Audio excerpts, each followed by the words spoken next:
Assalamualaikum warahmatullahi wabarakatuh. Syekh Subakir merupakan seorang ulama wali Songo periode pertama di bumi Nusantara. Dia sengaja dikirim oleh Khalifah dari Kesultanan Turki Utsmaniyah Sultan Muhammad pertama untuk menyebarkan ajaran agama Islam di wilayah Nusantara Indonesia. Konon Syekh Subakir telah menumbal tanah Jawa dari pengaruh negatif makhluk halus saat awal penyebaran ajaran Islam di Nusantara. Kisahnya dimulai saat Sultan Muhammad pertama bermimpi mendapatkan wangsit menyebarkan dakwah Islam ke Timur Asia. Adapun mubalainya diharuskan berjumlah 9 orang. Jika ada yang pulang atau wafat maka akan digantikan ulama lain asal tetap berjumlah 9. Sehingga dikumpulkanlah beberapa ulama terkemuka dari seluruh dunia Islam waktu itu. Para ulama yang dikumpulkan tersebut mempunyai keahlian di bidang masing-masing. Ada yang ahli tata negara, berdakwah, pengobatan, tumbal atau ruqyah, dan lain-lain. Lalu dikirimlah beberapa ulama ke Nusantara atau Tanah Jawa. Namun sudah beberapa kali utusan dari Kesultanan Turki Utsmaniyah yang datang ke Tanah Jawa, untuk menyebarkan agama Islam tapi mengalami kegagalan dan kebuntuan. Penyebabnya, masyarakat Jawa saat itu sangat memegang teguh aliran kepercayaan turun-temurun. Sehingga para ulama yang dikirim mendapatkan halangan, meskipun berkembang tetapi ajaran agama Islam hanya dalam lingkungan skala kecil saja, tidak bisa berkembang secara luas. Karena, penguasa tanah Jawa kala itu tak mengizinkan agama lain masuk dan berkembang di wilayahnya. Kala itu, Pulau Jawa masih merupakan hutan belantara angker dan dipenuhi makhluk halus dan jin-jin sangat jahat. Lalu diutuslah Syekh Subakir, ulama asal Persia yang ahli dalam meruqyah, ekologi, meteorologi, dan geofisika ke Tanah Jawa. Beliau diutus secara khusus menangani masalah-masalah gaib dan spiritual yang dinilai telah menjadi penghalang diterimanya Islam oleh masyarakat Jawa ketika itu dengan harapan dia bisa berhasil menyebarkan agama Islam di Tanah Jawa. Berdasarkan babat Tanah Jawa, sesampainya di wilayah Nusantara, Syekh Subakir yang menguasai ilmu gaib dapat menerawang makhluk halus itu mengetahui penyebab utama kegagalan para ulama pendahulu karena dihalangi para jin dan dedemit Tanah Jawa. Bahkan, para jin, dedemit, dan lelembut tersebut bisa merubah wujud menjadi ombak besar yang mampu menenggelamkan kapal berikut penumpangnya dan menjadi angin puting beliung yang mampu memporak-porandakan apa saja yang berada di depannya. Selain itu, para jin kafir dan bangsa lelembut tersebut juga bisa berubah wujud menjadi hewan buas yang mencelakakan para ulama pendahulu tersebut. Untuk mengatasi hal tersebut, Syekh Subakir sudah membawa batu hitam dari Arab yang telah dirajah. Lalu batu dengan nama Raja Aji Kalacakra tersebut dipasang di tengah-tengah tanah Jawa yaitu di puncak Gunung Tidar, Magelang. Karena, Gunung Tidar tersebut sangat dipercayai sebagai titik sentral atau pakunya tanah Jawa kala itu.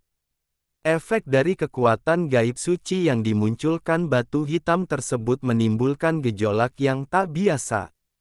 Alam yang tadinya cerah dan sejuk, matahari bersinar terang, damai dengan kicau burung. Tiba-tiba berubah drastis selama 3 hari 3 malam.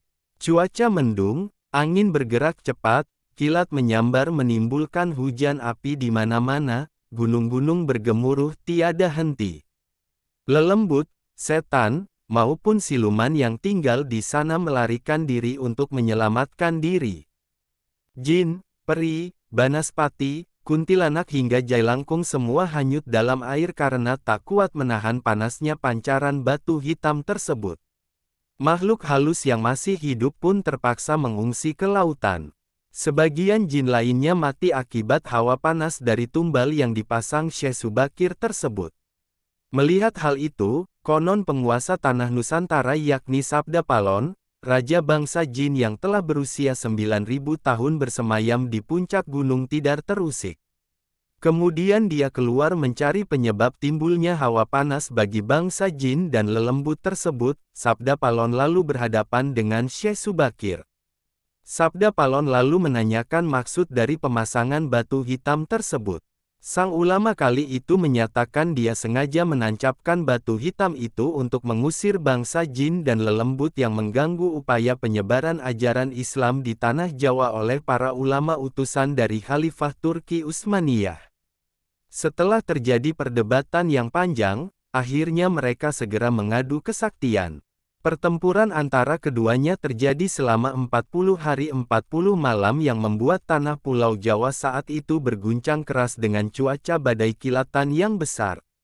Sabda Palon yang juga dikenal sebagai Ki Semar Badranaya Sang Danyang tanah Jawa ini merasa kewalahan dan menawarkan perundingan. Hal itu dilakukan lantaran kesaktian wali utusan Allah memang tak bisa dikalahkan begitu saja. Sabda Palon mensyaratkan beberapa poin dalam upaya penyebaran Islam di tanah Jawa. Isi kesepakatan antara lain, Sabda Palon memberi kesempatan kepada Syekh Subakir beserta para ulama untuk menyebarkan Islam di tanah Jawa, tetapi tidak boleh dengan cara memaksa.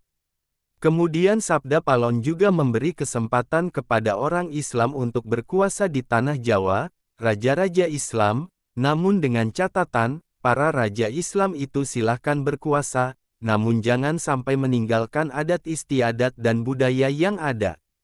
Silakan kembangkan ajaran Islam sesuai dengan kitab yang diakuinya, tetapi biarlah adat dan budaya berkembang sedemikian rupa. Syarat-syarat itu akhirnya disetujui Syekh Subakir agar dia menyebarkan ajaran agama Islam dengan tenang. Selain di puncak Gunung Tidar, Syekh Subakir juga membersihkan beberapa tempat angker di tanah Jawa yang dikuasai para raja jin dan makhluk halus lainnya. Dalam versi lain diceritakan untuk membersihkan wilayah Gunung Tidar dari bangsa jin kala itu. Diceritakan Syekh Subakir membawa senjata pusaka berupa tombak Kiai Panjang, lalu tombak pusaka tersebut ditancapkan tepat di puncak Tidar sebagai penolak bala. Dan benar, tombak sakti itu menciptakan hawa panas yang bukan main bagi para lelembut dan bangsa jin. Alhasil penunggu yang berdiam di Gunung Tidar kemudian lari tunggang langgang meninggalkan Gunung Tidar.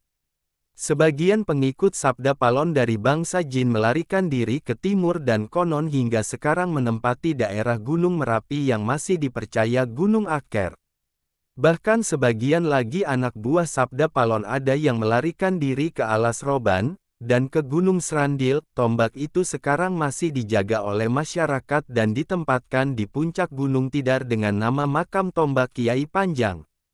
Dengan adanya tombak sakti itu, maka amanlah Gunung Tidar dari kekuasaan para jin dan makhluk halus. Karena keberhasilannya menumbal tanah Jawa lalu penyebaran Islam oleh Wali Songo periode pertama menjadi lancar. Nama Syekh Subakir lalu menjadi sangat terkenal dan dikagumi di kalangan para pendekar, penganut ilmu gaib dan kanuragan, bangsawan serta masyarakat di tanah Jawa ketika itu. Sehingga mereka terkesan mendewakan sang ulama asal Persia tersebut. Akhirnya, untuk melepaskan kefanatikan masyarakat terhadap Syekh Subakir dan untuk menjaga akidah umat Islam. Tahun 1462 Masehi, Syekh Subakir pulang ke Persia, Iran. Ini dimaksudkan agar kefanatikan tersebut runtuh, dan masyarakat kembali kepada tauhid yang benar. Akhirnya, untuk melepaskan kefanatikan masyarakat terhadap Syekh Subakir dan untuk menjaga akidah umat Islam. Tahun 1462 Masehi, Syekh Subakir pulang ke Persia, Iran. Ini dimaksudkan agar kefanatikan tersebut runtuh, dan masyarakat kembali kepada tauhid yang benar. Selain itu tugas utama Syekh Subakir untuk membersihkan tanah Jawa dari pengaruh negatif makhluk halus telah selesai. Selanjutnya setelah Syekh Subakir wafat posisinya digantikan oleh Wali Songo.